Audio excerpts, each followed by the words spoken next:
मी आहे राधिका आणि राधिका's किचन मध्ये मी आज तुमच्या सर्वांसाठी खास अशी स्पेशल डिश घेऊन आली आहे, ती म्हणजे श्रावण स्पेशल आळूची वडी।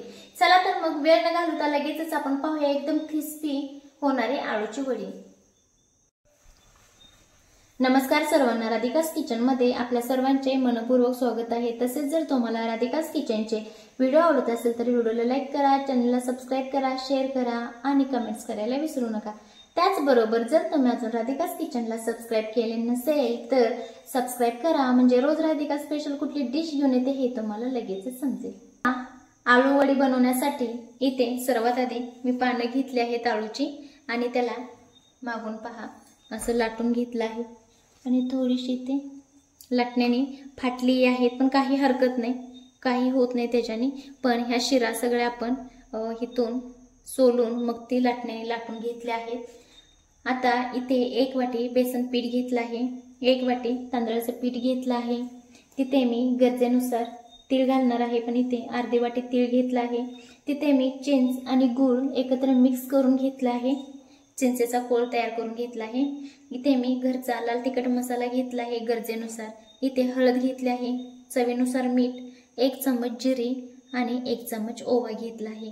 आता इथे आपण जे पीठ घेतलं आहे ते आपण आवश्यकतेनुसार त्यामध्ये घालून घेणार आहे, सगळंच आपल्याला इथे यूज होणार नाही। इथे बेसन काढते मी, तर पहा एवढं शिल्लक ठेवते। आता एकदम क्रिस्पीपणा येण्यासाठी इथे 2 ते 3 चमच तांदळाचं पीठ, क्रिस्पी आपण करणार आहे, एकदम कुरकुरीत वडी। आता याचमध्ये जिरे, थोडा ओवा, इथे तुम्ही ओवा थोडा चेचून हे घालू शकता, चवीनुसार मीठ, थोडीशी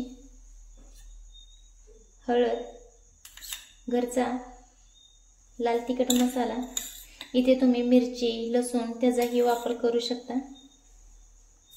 आणि यामध्ये चिंच आणि गूळ घालून घ्यायचा आहे आणि थोडेसे तीळ, थोडे म्हणण्यापेक्षा जेवढे जास्तीचे तीळ घालाल तेवढी आपली वडी दिसते ही सुंदर आणि एकदम छान असा एक खमंग तयार होतो तोंडामध्ये, खूप छान लागते।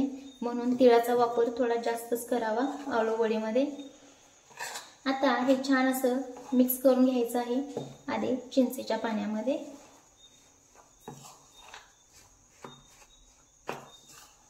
आणि आता थोडं थोडं पाणी ऍड करून घ्यायचं आहे।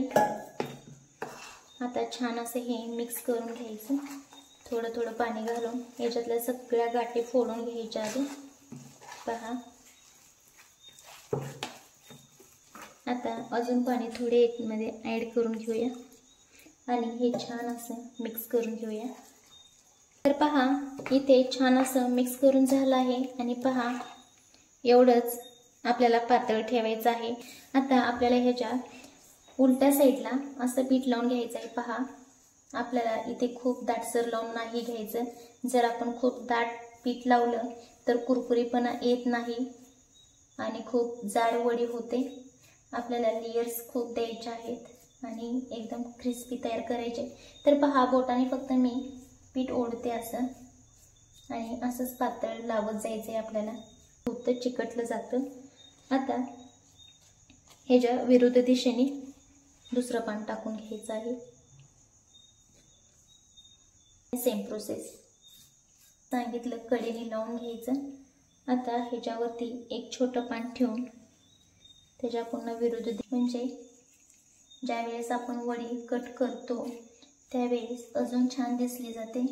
वडी फोल्ड करूया आणि सुरुवातीपासूनच एकदम बारीक फोल्ड करायला सुरुवात करायची आणि एकदम टाईट फोल्ड करायला घ्यायची। पहा जशी मी दाखवते सेम तशी, म्हणजे वडी ज्यावेळेस आपण कट करतो तेव्हाही सुटत नाही आणि तेलात तळतो त्यावेळेसही सुटली जात नाही। तर पहा इथून हे तुम्ही आता अशी फोल्ड करून मग हे करू शकता। मी अशीच तिला स्टीम करून घेणार आहे, तर ही साईडला ठेवते आणि बाकीच्या ही मी सेम अशाच पद्धतीने करून घेते। इथे 3 वड्या आपल्या करून झाल्या आहेत. इथे पहा, मी ही ज्यावेळेस करत होतो तेव्हाच दोन्ही साईडून पानं फोल्ड केली आणि मग ती दुमडत तशी केली आहे. आता आपण हे स्टीम करायला ठेवूया. चाळण ठेवले आहे. आता त्यामध्ये घालून घ्यायचे आहेत आपल्याला वडी आणि इथे झाकण ठेवून आपल्याला 10 ते 15 मिनिटासाठी किंवा 15 ते 20 मिनिटासाठी मीडियम फ्लेमवरती छान असं स्टीम करून घ्यायचं आहे. 15 ते 20 मिनिटांनी पाहतोय तर पहा, छान अशी वडीचा कलर चेंज झाला आहे आणि वडी इथे आपली शिजली आहे. आता जर तुम्हाला वडी शिजलेली नसेल समजेल तर काय करायचं, एक सुरी किंवा टूथपिक टाकायची आणि जर ती क्लीन निघली तर समजायचं की छान अशी आपली वडी शिजली आहे. आणि जर तिला काही चिकटलं पीठ वगैरे तर म्हणायचं की अजून शिजली नाही, तर 5 मिनिटासाठी पुन्हा तशीच झाकून ठेवायची. आता इथे मी गॅसची फ्लेम बंद करते आणि थंड होण्यासाठी वडी ही अशीच ठेवून देते. इथे वडी आपली थंड झाली आहे आणि आता आपण कट करून बघूया. आता इथे तुम्हाला हवे तसे स्लाइस करा, पण जर क्रिस्पी हवे असेल तर जास्त ही जाड आपल्याला इथे स्लाइस करायच्या नाहीत.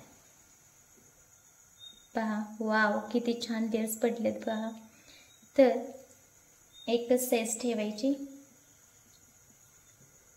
आणि हळूहळू कट करायच्या. ह्याच प्रोसेसने बाकीच्या सगळ्या वड्या अशाच कट करून घेणार आहे. स्लाइस करून घेतले आहेत. खूपच तेल तापलं आहे तर यामध्ये आधी मी चेक करून घेते. तर पहा, इथे गॅसची फ्लेम एकदमच लो आहे आणि यामध्ये आपण घालून घेऊया सगळ्या वड्या. पहा, इथे सगळ्या वड्या आपण सोडून घेतल्या आहेत आणि आता इथे लो टू मीडियम फ्लेमवरती छान अशा तळून घ्यायच्या आहेत. इथे पहा, एक वडी सुटली आहे म्हणून छान अशी पॅक करायची वडी. इथे तळण्यासाठी आपल्याला 2 ते 3 मिनिटं किंवा 3 ते 4 मिनिटं लागू शकतात लो टू मीडियम फ्लेमवरती. इथे एक साईडून आपण वडी भाजून घेतली आहे. आता पलटी करून घेऊया. छान अशी आपली वडी दोन्ही साईडून अशी भाजून तयार आहे. आता आपण काढून घेऊया. किती छान अशी आपली वडी तयार झाली आहे. खूपच छान अशी क्रिस्पी झाली आहे. लेयर ही खूप छान आले आहेत पहा. अजून गरम आहे पहा. खूप छान अशी क्रिस्पी ही झाली आहे. जर तुम्हाला राधिकाज किचनचे व्हिडिओ आवडत असतील तर व्हिडिओला लाईक करा, चॅनलला सबस्क्राईब करा, शेअर करा आणि कमेंट्स करायला विसरू नका. जर तुम्हाला अशी वडी करायची असेल तर मी सांगितली तशी सेम फॉलो करा, म्हणजे आहे तशी लेयर ही छान सुटतात, खूप क्रिस्पी ही होते आणि चविष्ट ही होते.